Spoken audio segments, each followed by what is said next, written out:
Josh Taylor is sure the talk of a meeting with Burns will arise again, but for now he is not interested. Get the latest local news straight to your inbox every day. Scotland's Josh Taylor insisted last night he is thoroughly nonplussed by the thought of Ricky Burns' upcoming bout with Anthony Crolla. Talk of an all-Scottish, East versus West, super lightweight clash between the fast-rising WBC silver champion from Preston Pans and the former three-weight world champ from Coatbridge reached a crescendo when Taylor defeated Burns' stablemate O'Hara Davies at the Braehead Arena this summer, but the 26-year-old feels his November showdown with former world champion Miguel Vasquez at the Royal Highlands Centre in Ingliston is a more difficult and more rewarding fight than anything Burns could offer. "I'm not interested," said Taylor. "I was talking about it around the O'Hara Davies fight because he was saying he fancied O'Hara to win. There was a lot of talk about us fighting, and I felt it would have been a good fight for Scotland. We could have sold out any arena. But he took the fight with Crolla and I have Vasquez up next, which is a harder and more rewarding fight," the 26-year-old added. "If I come through this and he beats Crolla, then I'm sure there will be talk about it again. But it's irrelevant to me. I am focusing on Vasquez." Taylor has top billing these days in Barry McGuigan's Cyclone promotion stable after the surprise decision of the Irish fight legend's countryman Carl Frampton to jump ship to Frank Warren.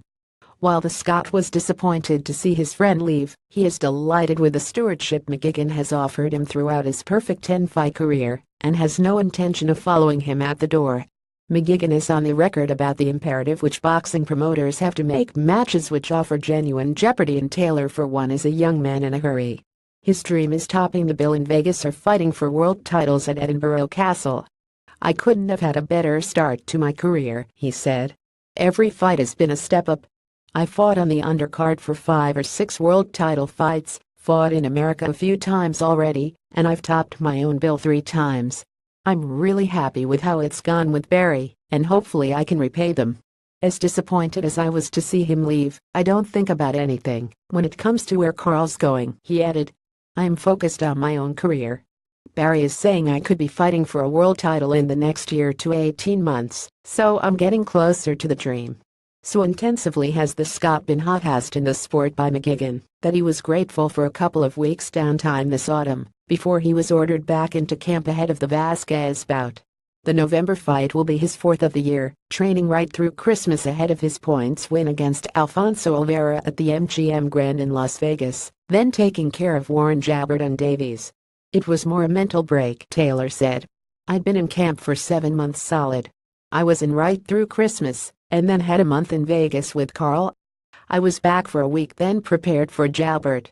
I had another week, and it was back to London to prepare for O'Hara. So it had been non-stop training, and I needed to get away from it for a while. But I wasn't partying or anything.